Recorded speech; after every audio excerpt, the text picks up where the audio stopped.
Yes, hello, good morning everyone. Once again, I'm Annabelle Hipólito Midel, proud independent distributor of Unified Product and Services. Our step-by-step tutorial for today is how to make or paano magawa ng video recording po ito na para po mas makakapag-record tayo ng mga transaction na ginagawa natin para mas magamit natin para sa pagtuturo sa ating mga new business partner at mas mapabilis po yung ating duplication. So, ngayon po igagawin ko kung paano ko ginagawa to. Ang cellphone ko po is Vivo V11i. So, 2018 po siya na-launch. At ewan ko lang po sa ibang cellphone, kung meron po kayong video recording sa mga cellphone nyo is better po. So, if not naman po, download na lang po ng video recording. So, ito po, meron sa cellphone ko. So, slide up. So, makita nyo po dyan na S-Capture. S-Capture po yan. So, I have a record screen. So, click ko yung nasa taas. So, record screen po siya. So, may long screen, funny, screenshot, and rectangular. So, may mga sa baka po sa cellphone nyo kung walang S-Capture, so hanap po kayo ng iba yung may mga recording po. If not po, pwede po tayo mag-download ng screen recording. So ito pong download kong ito is screen record. So ang ano niya, ano ba itsura niya? So dito ko siya sa screen record. So saan ko ba siya dinownload? So punta tayo sa aking Play Store. Asan ba si Play Store ko?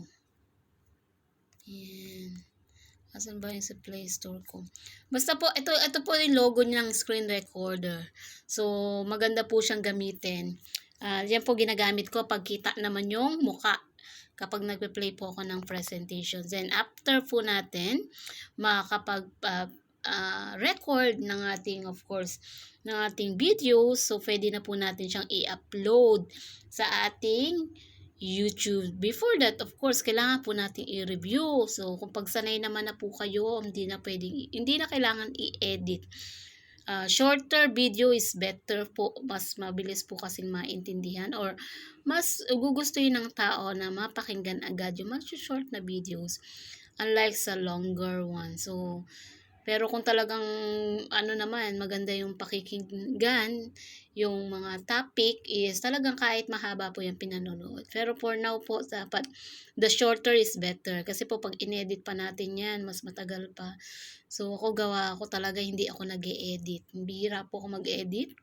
So dire-diretso na po akong after transaction is ako po ina-upload ko na agad sa YouTube. Like today like this after ko po i-upload ko na siya sa video, then saka ko po siya ipapasa sa mga business partner ko kasi mas mabilis po siya. So madali siyang hanapin at the same time mas mabilis po siyang sundan.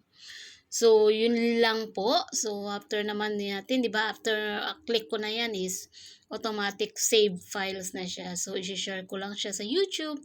Then, from YouTube, I have po another tutorial kung paano mag-create na YouTube at paano mag-upload ng video sa YouTube. So, yun lang po for today. Once again, I'm Annabelle Hipólito Midel, proud independent distributor of Unified Product and Services. Good morning po.